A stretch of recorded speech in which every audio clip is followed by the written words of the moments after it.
if you're one of the people that they don't remember, you're likely to get a break.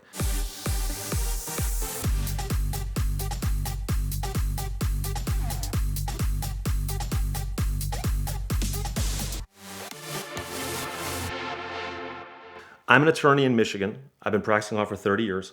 I've handled hundreds and hundreds and hundreds of traffic tickets. I've spoken to cops, prosecutors, judges, everybody in the system, top to bottom. I've talked to other attorneys.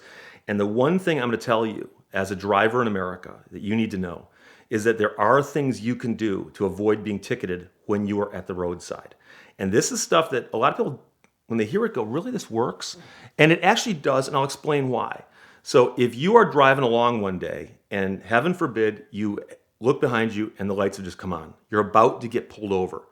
The way you behave during that traffic stop makes a huge difference in whether or not you get a ticket.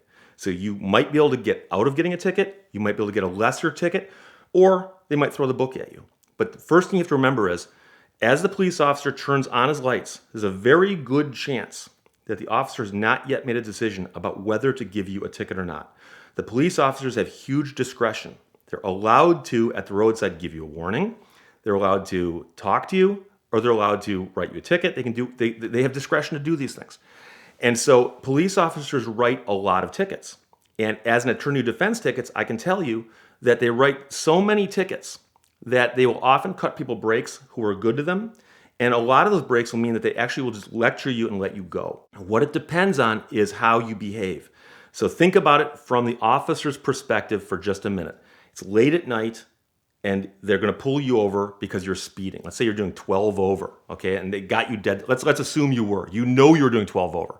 I know people who say if I was doing 12 over and a cop caught me, I'll take the ticket. Don't. You don't have to. You don't have to. There's ways you can try to avoid this. So think of it from the police officer's perspective.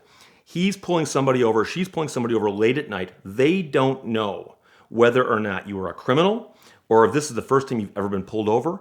They might not know anything about you. They might not have seen your face. They might not know if you're a man or a woman, how old you are. So it's a blank slate. The first thing you do is pull over the first safe spot you can as far off the road as you can.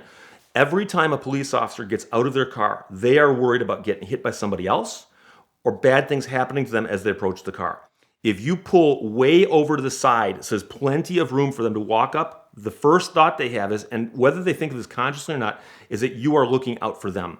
I've seen people who got pulled over by a cop who were practically still on the road. I've heard stories of police officers actually having to tell people, move your car over further, get it off the road. They're concerned about their safety and yours. The moment you let them know you're worried about their safety, it helps. So pull as far over to the side of the road as you can. Let's assume it's a nighttime stop. First thing you do, put the car in park, shut the engine off, turn on your dome light, and roll down your windows. And the point is that as the officer approaches your car, they know your engine's not running, so you're not going to take off on them. And with the dome lights on, they can see inside your car. They don't have to guess how many people are in the car, whether the people are armed, if they're hostile. As they walk up behind you, they realize this person is taking steps to make me feel more comfortable. Then put your hands on the wheel and leave them there. We've all heard the 10 and 2 stuff when driving. No one does it. As the police officer's approaching, 10 and 2. Not for safe driving, but so they can see your hands. I've spoken to cops, again, who tell me as they walk up to their car, their number one concern is this person going to pull something on me? If your hands are in plain view, dome light on, window down, they see your hands, they know you're not going to pull something on them.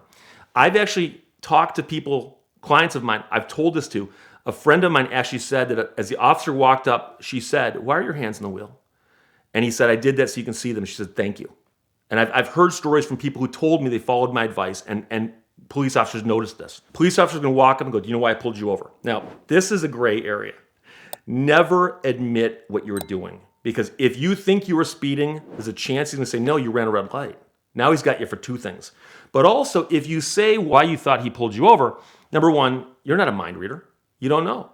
But number 2, anything you say can be used against you, and it will be an admission. So if you later try to say, I wasn't speeding, if you're in court, the cop's going to go, yeah, he told me he was speeding. I asked him, do you know why I pulled you over? He said, yeah, I was speeding. So never admit to anything. So your best answer is some kind of vague, I'm sorry, officer, I have no idea. I'm sorry, but I don't know. I don't know. You tell me. Don't say that, but that's the thought. And the officer's likely going to say, well, you missed a stop sign back there. You made a right turn on red, and it's not allowed back there. you're doing 12 over, or whatever it might be. And you say, okay, and see what they say. And the officer's probably going to say, can I see your driver's license and registration, or whatever it is in your state that you need to see. Don't move. Turn to the officer and say, sir, I'm sitting on my wallet. I'm going to reach for it. My license and my registration are in my wallet. Is that okay? And now I get a lot of pushback. People say, Steve, you're going to ask the cop for permission to reach into your own wallet. And I say, you're not asking for permission. You're putting him on notice of what you're doing. Because we've seen the stories in the news, we've heard the stories in the news, where people are talking to a police officer, their hand disappears, and that's when cops get uneasy. They're worried about where your hand is going. So you tell the police officer, I'm going to reach for my wallet, I'm going to reach the glove box, wherever you're going to reach. Sometimes the police officer will ask you, is there anything else in the car I need to know about? Or is there anything I should be worried about? You should know that if you carry, most states even require you, upon contact with a law enforcement officer, you have to let them know. But you should let them know. Because if you don't let them know and they find out, then you're going to be in a whole world of hurt. With respect to other things in your cars, or they might be on a fishing expedition. You never know. My advice to you is the same as I told you with, do you know why I pulled you over? I mean, you're not a mind reader. But again, if you carry, that's something you should certainly know. Another nice thing, and this is, again, depends on your personality, but sometimes if you get a police officer who's not completely by the book, you might be able to strike up a conversation with them and perhaps compliment them on the area. What a beautiful area. That can also play in with the idea that, I'm not that familiar with this area. Never admit that you're not familiar with the law. But if you say, I'm not that familiar with this area, but it's beautiful, and get them talking about the area, you might be able to distract them and get them off of the I want to write a ticket mode to, hey, I'm having a nice conversation with this guy mode. So I've had people tell me, they say, well, I keep my registration in the glove box. I got pulled over once by a police officer. I may have been speeding. I don't know. And I was in a rental car. And I realized that the information in the glove box.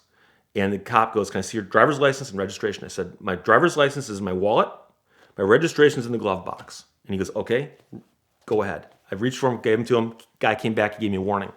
So the point is that you're letting him know that you are going to do that. So you reach in your pocket after he said it's okay, pull it out, driver's license, registration. Then, of course, they might go back. When they go back, sit there with your hands on the wheel, not moving. I've had police officers tell me that they walked back to their car, they looked up front, and they saw somebody digging around. I've had a client of mine tell me that the cop walked back and said, what are you doing? And, I was rearranging my purse. I remembered something in my glove box. The police are watching you during the entire stop.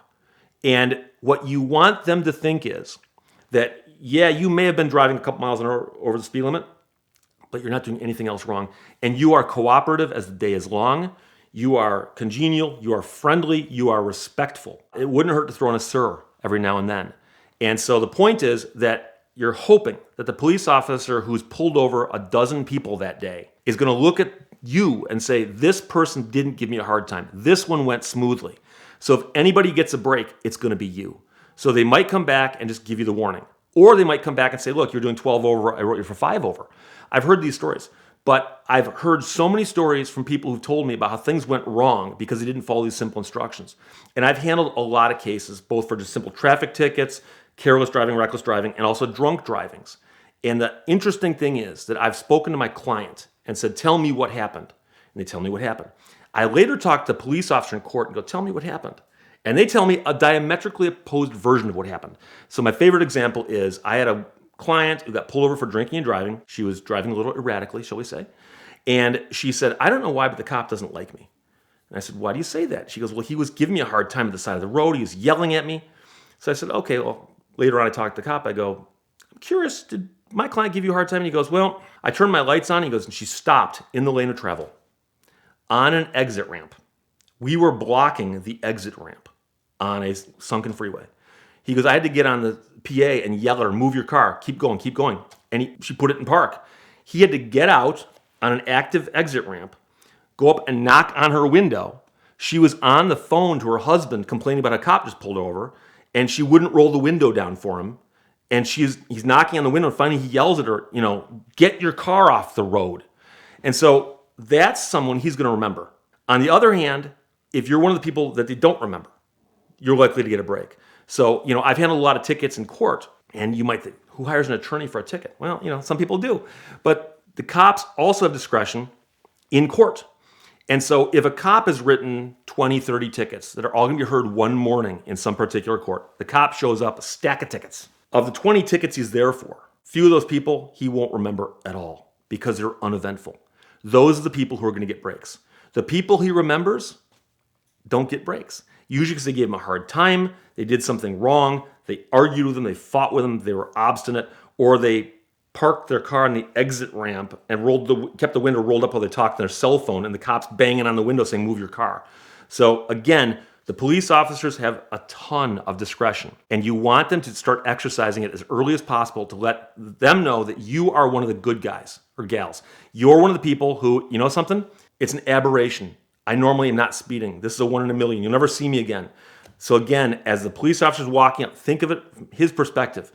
It's dark out. He doesn't know what he's coming into.